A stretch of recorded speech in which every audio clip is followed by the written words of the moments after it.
Nathalie Montlouis. I am a PhD candidate in cultural studies, and yes, I would like to tell you a bit about me and how I grew up. I am from Martinique, a French Caribbean island. The population is majority of Afro-Caribbean people, so I never felt I was part of the majority growing up. I never felt special. I was me. I was Nathalie Montlouis, the child of Denis and Marthe, and that was who I was. Every Sunday, my dad used to take an aloe plant and put it in our hair just before the shampoo. Say, yeah, do it. It's gonna grow. It's gonna be fine, and you look fine. Just go ahead with it. And strangely enough, getting that validation from my father, I never felt like I needed to change the way I looked for anyone, because I was fine the way I was. My dad said so, so if my dad said so, that was fine. So as a teenager, I never straightened my hair, and I never had the need to do so. So I think I grew up with a very strong sense of who I was, and a very confident in my appearance. Well, you're never happy with the way you look, but I was never traumatized like, oh, I need to change my nose, or I need to change my skin tone, or I need to change my hair, because that's just the way I was. And as my father said, I was fine like this, so I was fine. The memory that I have of my mom doing my hair is sitting between her legs, and then she's just like, you have your dad's hair. The first time that I felt like I was different, I was becoming different, was when I came to the UK to study. I came to the UK to do my PhD at SOAS, and when I first arrived there, I realized that I was a black woman. Well, let's understand each other. Like, you're a black woman. It's either, and not any black woman. I was some sort of loudmouth activist, like troublemaking black woman, just because the way I looked, because I had my hair natural. I used to work in a company. The majority was white people, and they were amazed whatever I used to do with my hair. It was just like a showstopper. Like, phew, what is she doing today? Oh, she has her hair like this. Oh, is it all yours? And all those questions. I was never like, this neutrality, this anonymity that I had in Martinique was denied to me when I came to England, because I was no longer me. I was, oh, Nathalie, the girl with the funny hair, so what can your hair do? And getting all those questions and all this attention. Other women, extremely poor women, not the only. Yeah, exactly. It's a whole system. Sure. It's a colonization. Yes. Yes. I mean, the whole thing with African history, I mean, slavery is actually not our history. That's white history. What really offended me was the response that I got from the black community, because to be honest, when I came to England, it was really hard for me to feel beautiful, because in Martinique I'm fine, I'm beautiful, whatever. But when I came here, no one used to take me on. Absolutely no one. And it was hard. Like, I came to a party, and then some guy came up to me and said, oh, if you didn't have your hair natural, we could have talked together. I said, why would you say so? He said, oh yes, you natural hair women always argumentative, or you're always like fussing about something, and you belong to that clique with the dashiki and the burning incense, and you always like contesting. I said, what? Where does that come from? Because I've never seen I do not own a dashiki. I do have incense, but it's a little bit like the assumption that white men have long. Some do, but there's a lot of brunettes out there, redheads, that have reasonable relationships. And so, not all white guys prefer long hair. And likewise, I think many black men like natural hair. And I think maybe we've been blamed. Sometimes we've been blamed a little bit for the weave, when it's not necessarily something we've asked for, but something that. I am normal, and I refuse to be put into some sort of how do you call that?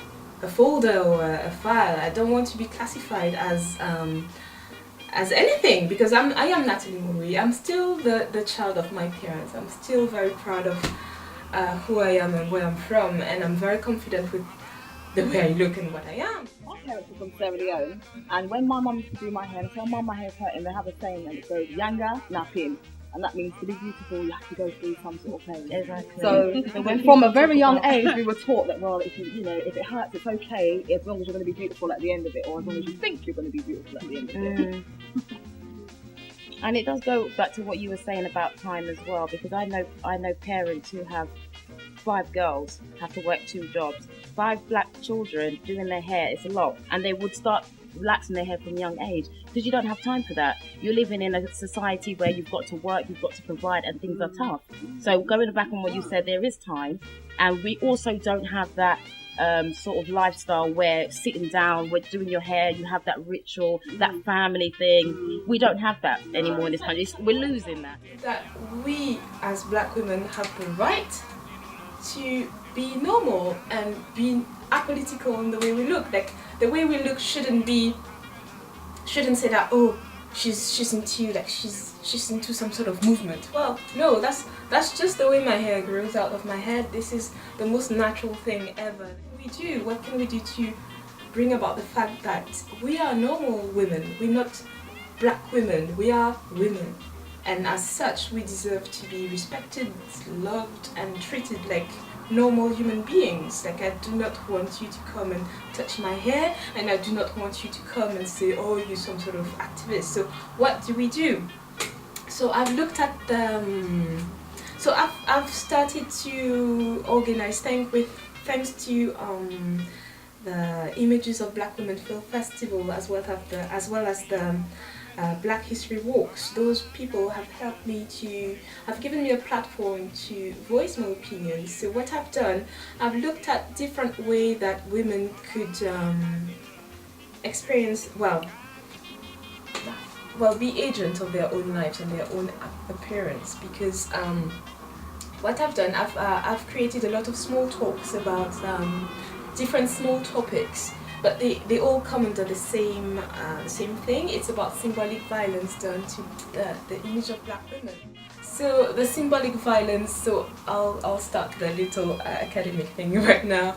I'm taking it from Pierre Bourdieu, who's talking about symbolic violence as a system that you could never enter. For instance, if you hang out with the right crowd of people, if you go to the specific schools, you will find those people, and if you go to those schools, you'll get the jobs that will allow you to get the position, the distinction that will allow you to have the money. So it's some sort of circle which is very difficult to enter, and it is a violence. It should be fine because this is just networking, let's say, like you have a community, but the danger with this thing is that this circle is what other people who do not belong to it, feel that this is what they want to achieve, this is what they feel that is normal, and this is what everyone should aspire to, because this is the idea of success.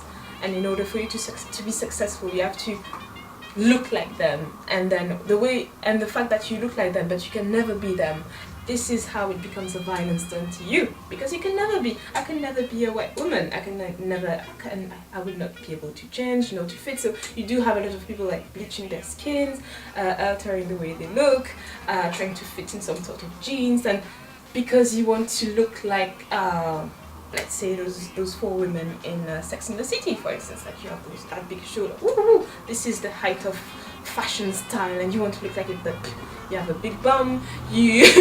So it is difficult. So this is what I understand in terms of violence. So the first thing is to know about our identity, to believe in yourself, and to know about your history, to know about everything that happened before, and to be able to keep your hair and to teach the same thing for your children.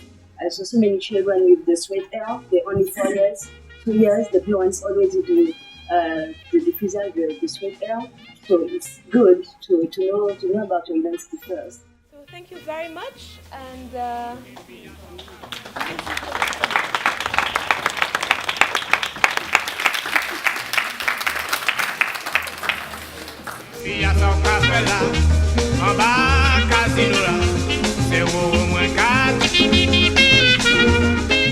just wanted to share my vision of because she introduced the talk with this kind of clique and really high pressure in the community about what we have to look like and how we have to behave regarding our appearances.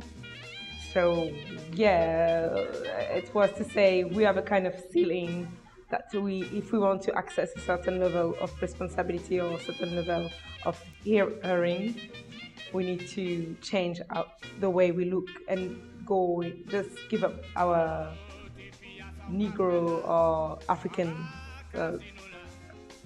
attributes, so hairs, the body shapes, and even sometimes the color of our skin. But the solution she came with was really interesting. A lot of the women are very interested in this topic. Personally, I'd like to see more. I know we only had about 2 hours. I think it's definitely a discussion that needs to be continued and shared with more people. It's definitely something that is affecting us and our younger ones as well. So very positive, and I think this should just be the beginning, and we should keep on this conversation. It should not end now. I think it's something we're definitely going to keep talking about. I think it was quite informative. There's some interesting discussions took place today. I think we need more of this sort of thing happening. We need more awareness. It's true what the girl was saying about people only have their reference from what they see on TV stuff. When I went to Japan, people thought I was either American, African, or Brazilian, because that's where they know that black people come from. And you draw Barbados on a map and they go, what, where, how? And you think, oh, our tourism agency isn't doing a very good job. But I think people just need to relax a little bit. It's just who we are and it's just what we are. And stop wearing these awful wigs and weaves with like a rat nest on your head. It's very informative. I've been to a lot of lectures. A lot of the same information sometimes, but every lecture that I've been to has given me something new, more to explore. And I'm loving this one because it's more about our women and what we need to do. And I think that's very important for our children and our upbringing of our women.